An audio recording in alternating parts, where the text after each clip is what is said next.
Shalom, shalom, shalom, shalom. Que Dieu vous bénisse, peuple de Dieu, peuple de la Côte d'Ivoire, que Dieu vous bénisse. Que la faveur de Dieu soit avec vous, que la fidélité de Dieu soit avec vous. Je veux apprécier le Seigneur pour tous ceux qui vont tomber sur cette vidéo. Alors si tu tombes sur cette vidéo, publie la vidéo plus loin que ça. Et que cette vidéo aille plus loin, afin que le nom de l'Éternel soit glorifié au nom de Jésus. Ce soir, je fais cette vidéo afin d'apprécier la vie d'un homme, afin d'apprécier la vie d'un élu de Dieu, afin d'apprécier la vie de quelqu'un qui a donné sa vie, qui a donné sa jeunesse et qui a abandonné sa famille, qui a tout abandonné, afin de se mettre au service du Tout-Puissant, de notre Seigneur Jésus-Christ. Et aujourd'hui, par la grâce que le Seigneur me fait de pouvoir parler de cet homme, et cet homme, aujourd'hui, nous pouvons comprendre que sa vie est un jeu. C'est un homme de Dieu. Un homme de Dieu authentique. Un homme de Dieu. Un homme que Dieu a oint puissamment. Un homme que Dieu a oint pour cette génération. Et plusieurs prophètes se reconnaissent en lui. Et évidemment, nous les prophètes, nous nous reconnaissons en lui par la véracité de ces prophéties qu'il donne et par l'accomplissement de ces prophéties qui se réalisent. Et aujourd'hui, si nous voulons parler d'un prophète, aujourd'hui, on parle de ce prophète, on commence à le vilipender, on commence à le traiter de tous les noms, parce que ce prophète a donné sa vie, a dit à Dieu que tu peux m'envoyer. Et Dieu l'a envoyé pour prophétiser sur notre nation, la Côte d'Ivoire. Je veux parler textuellement du prophète Elipada. Elipada qui a donné aujourd'hui sa jeunesse, qui a tout abandonné, qui a abandonné ses enfants, qui a abandonné son épouse, qui a abandonné son église, qui a abandonné son assemblée, même ses parents, afin aujourd'hui de se mettre au service de Dieu.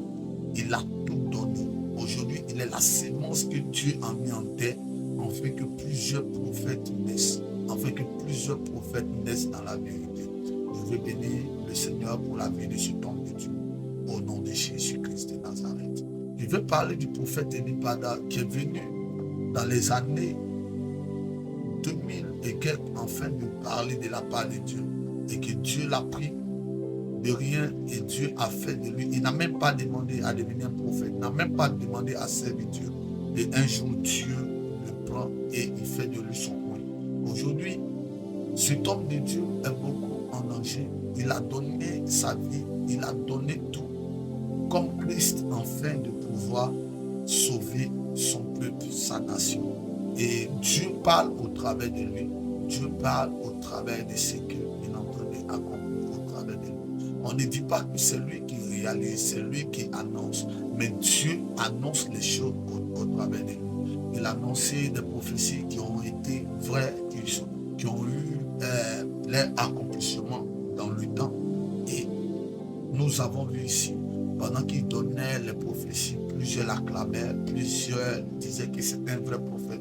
Plusieurs avaient eu de l'espoir. Les gens qui étaient abattus, les gens qui étaient à terre, ont pu se relever, ont pu relancer leur vie, d'autres ont commencé à croire en Dieu.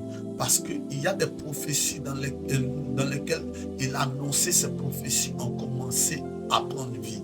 Et je bénis Dieu pour sa vie. Et tout récemment, on va comprendre dans les mois passés, et il est venu parler de la part de Dieu. Il a annoncé ce qui allait arriver sur la Côte d'Ivoire. Il a annoncé ce qui allait arriver pendant les élections. Et on a vu les choses se produisent comme elles sont. Et il y a une dernière prophétie qu'il avait annoncée sur la nation pour dire il n'y aura pas d'élection. Et aujourd'hui, les gens se disent qu'il y a eu d'élection, donc pour eux, et le prophète Elipada était un menteur. Ils ont commencé à le traiter. D'autres ont commencé à faire des vidéos, d'autres ont commencé à dire des choses. Écoutez-moi bien. Aujourd'hui, il a dit ces choses et tout ce qu'il a annoncé est tellement vrai. Tout ce qu'il a annoncé comme prophétie est vrai.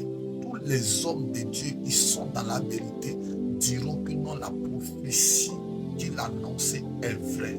Même il y a des hommes de Dieu qui n'ont pas le courage de pouvoir parler, qui n'ont pas le courage de pouvoir se mettre devant les caméras et dire, parler de la part de Dieu, mais au travers de l'Ipada, ils ont commencé à voir ce que Dieu les avait dit dans le secret, qui était vrai.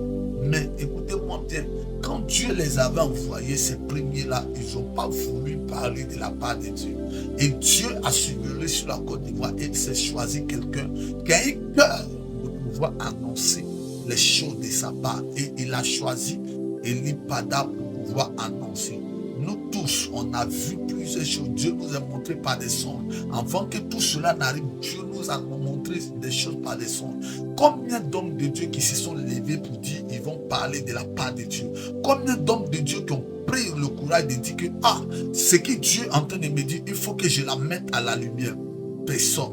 Et aujourd'hui, c'est arrivé jusqu'à ce niveau. Et Dieu a suscité cet homme. Cet homme, Dieu l'a levé, Dieu est parti le mettre quelque part. Et Dieu, je ne sais où que Dieu l'a emmené. Et Dieu a commencé à lui montrer les choses qui sont sur le point d'arriver. Et lui donner des directives pour la nation, pour notre Côte d'Ivoire.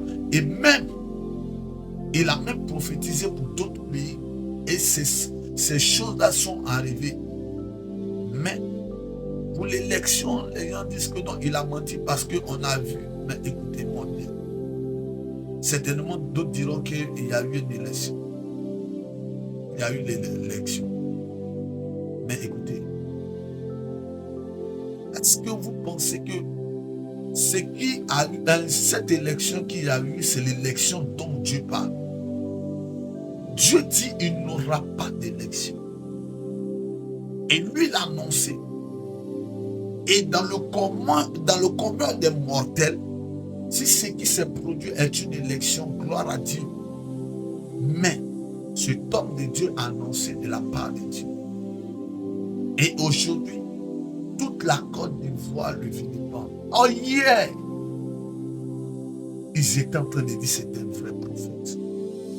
Cela s'est produit dans la vie de notre Seigneur Jésus-Christ aussi. Plusieurs ont dit, oh, il est un prophète. Il a multiplié le pain. Ils ont fait son éloge. Mais quand il était question de le crucifier, tout le monde l'avait abandonné. Aujourd'hui, à cause de l'élection, tout le monde a abandonné l'Ipada. Écoute-moi, homme de Dieu, peu importe là où la vidéo te trouve, nous croyons en toi. Nous, la nouvelle génération, nous sommes nombreux. Nous croyons en toi. Depuis autant de Kakou Sévérin, il n'y a pas eu un autre prophète comme Kakou Sévérin jusqu'à ce que Dieu te suscite dans notre génération. Et aujourd'hui, Dieu t'utilise. Tu es la sémence que Dieu met en terre. Tu es comme Élie dans la Bible. Élie qui avait tout sacrifié. Élie qui disait il était seul.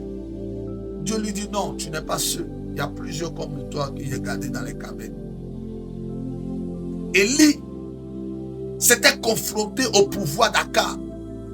S'était confronté contre le pouvoir d'Akab.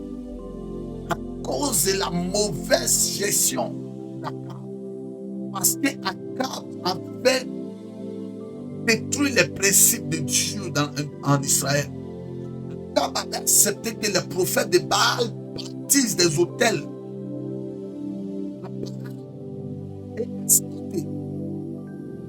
Élie les avait confondus. Élie les a confondus de telle sorte que ces prophètes-là, les têtes soient enlevées. Et on a vu dans la Bible Jézabel qui a dit à Élie, à son serviteur d'aller dire à Élie, que Dieu la punisse dans toute sa rigueur. Si la tête d'Élie reste encore sur lui jusqu'au lendemain,